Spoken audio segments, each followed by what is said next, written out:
Hello, my name is Rossella and today I'm going to do chapter 9 in this book. You can find me on Facebook, Theory Virtuoso, and Instagram, Theory Virtuoso.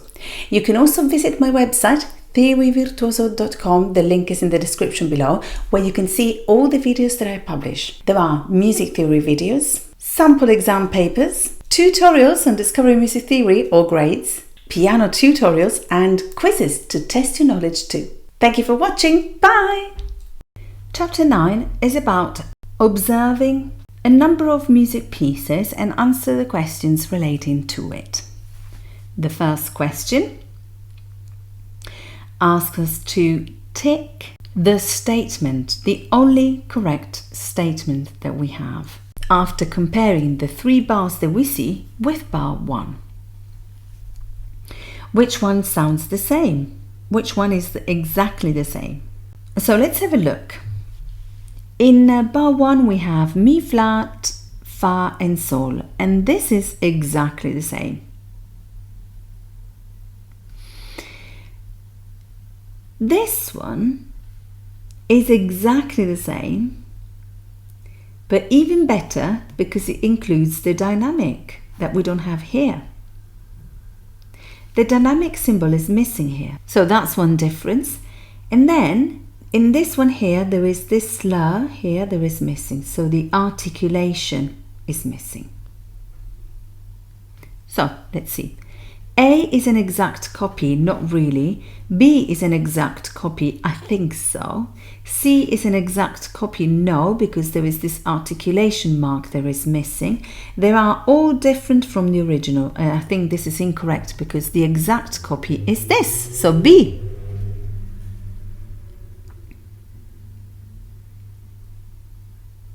We need to circle true or false. All the notes in the melody are in the key of A flat.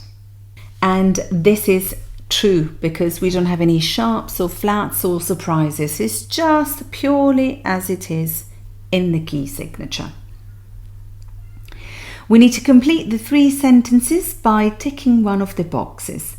The lowest note of the melody is, and I think that the note is E flat, because we have it twice at the beginning and at the end of the first line. So I think that it's E flat, and the trick here is to read it in bass clef or to miss the flat. So all the 3 notes from the tonic triad of A flat major can be found in. Now the tonic triad is the chord on A flat, and we have A flat, then Do, and then E flat, because E flat is in the key signature.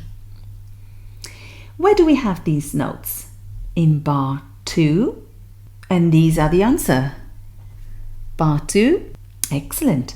Sostenuto means, it means there is sustained. So imagine that you have like a very heavy bag that you're carrying up the stairs, and you would be like boom, boom, boom, boom. So it's sustained.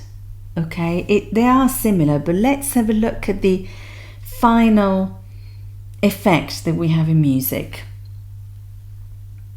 So it's sustained, boom, boom, boom. So you can't really feel the momentum. Okay, in exercise 2, we have again to compare the 3 bars with bar 1 of the melody. In bar 1 we have B, Do sharp and Re. Nice and legato slur. We have mezzo forte, we have moderato, and the key signature has 2 sharps, and here is 1. So this is incorrect. Now the difference between them is that one has the slur and the other one hasn't.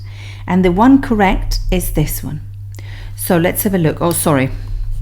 We're not supposed to do this actually, because yes, which one is the exact copy? B is the exact copy, not C, not A. So here it is. Sorry about this. B is the exact copy. We need to answer true or false. There are 2 pairs of tied notes in this melody, and the answer is false because I see only one of it. All the other ones are slurs. The ties link two notes of the same name and the same pitch, and we have only one. Otherwise, if you have more than one note, then two notes linked together, it's a slur, so it's a false. The last exercise asks us to complete the sentences by ticking one box.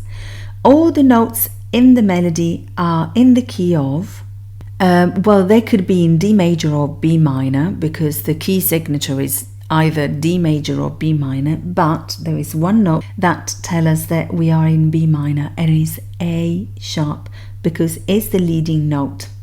In D major, there's no reason for A sharp to be.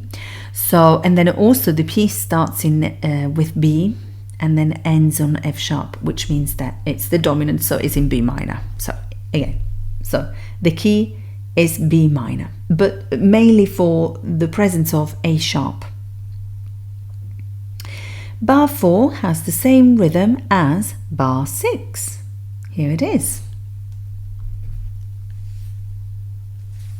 The longest note of the melody is held for, okay, I think it's the last two bars, and we have two dotted minims which count to 6, basically 6 beats. And in fact, they complete 2 bars. Each bar is 3 beats, so it's 6 beats. That's another way of finding it out. And with this, we have completed the second exercise. Let's move on to the third. Exercise 3. In the first question, we need to compare the 3 given bars with bar 1. And tick the box that shows the correct statement, and we have only one statement. Okay, let's compare. The melody starts in bass clef, and it's B flat, and so middle C is 1 up, 1 up and 1 up. So they are all the same pitch. All of them have the tempo indicated. All of them have the dynamics, and they are all the same. Let's have a look then. This bar is missing the accent, and so this bar, so they are both incorrect. And here we go to the last one that has the accent, the tie and the slur. So this is the only correct answer. So C is the exact copy. None of the other ones are. Here we have the accent missing. Here we have the accent missing as well. They are the same, aren't they? Yeah, they are. Perfect. Sorted. Next one. We need to circle true or false. Bar 5, 6 and 7 have the same rhythm. Yes. True. Easy. 2 crotchets and 4 quavers each. Lastly, we need to complete the 3 sentences by ticking one box for each. The longest note of the melody is a dotted minim in bar 4. And here it is.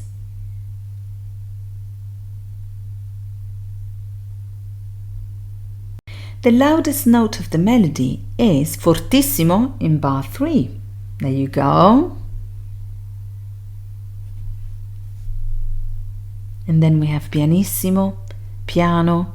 So that's really the only one, yes. That bar has the peak of the melody. The highest note of the melody is G, I think, and it's in bar 3. Because we have fa sharp, sol, yeah, and nothing else. So that is G in bar 3. Or 4. Sorted. This is finished, guys, and I hope that this is useful. Let me know. Write it in the comments below. Thank you very much. Let's turn the page for the last exercise. Exercise 4. In the first question, we need to compare the 3 bars with bar 1 of the melody. It starts in treble clef, D, high D, And we have the dynamics in all of them, but here we're missing the tempo, so no. Here we have the dynamics, the tempo, we have the key signature, time signature, perfect. We have the tie and we have the slur. So this is complete. Let's have a look at this one. We're missing the tie. There you go. So only B is an exact copy. Sorted. Next one. We need to circle true or false. The melody ends with the 5th degree of D minor. And the last note is D, which is the tonic of D minor, is the same note, so it's false. And finally, we need to tick one box to complete the sentences. As we're here, guys, I'd like to thank you for all your support, comments, likes, and sharing of my videos. I'm so glad that they are helpful. Please let me know if they are useful, what you need, what more you need, if they help to improve your confidence. And don't forget that you can find me on all the social media, Facebook, Instagram, and TikTok. Don't miss it, because I publish all sorts of videos there too. Okay, there are demi-semiquavers in bar 1 and 2. There you go, 1 and 2. The bar that contains the first 5 degrees of the scale of D major ascending so the 5 degrees are Re, Mi, Fa natural because it's D minor, Sol and La. Re, Mi, Fa, Sol, La. Where do we have them? In bar 5. Here it is. There you go, bar 5.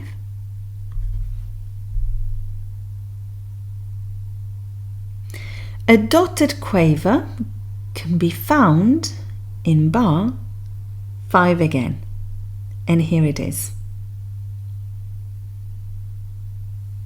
So, here is the final tick of the book. Thank you very much for watching it. Don't forget to share it with your friends so they can also boost their confidence in music theory. Let me know how your learning goes, and I shall see you in my next video. Bye bye! I hope this video was helpful, and remember to like it and share it with your friends. If it was useful for you, it will be useful for other people too. Now, if you're looking for other chapters of Discovering Music Theory Grade 3, you only need to click there and find the chapter you're looking for. Thank you, and I will see you in my next video. Bye!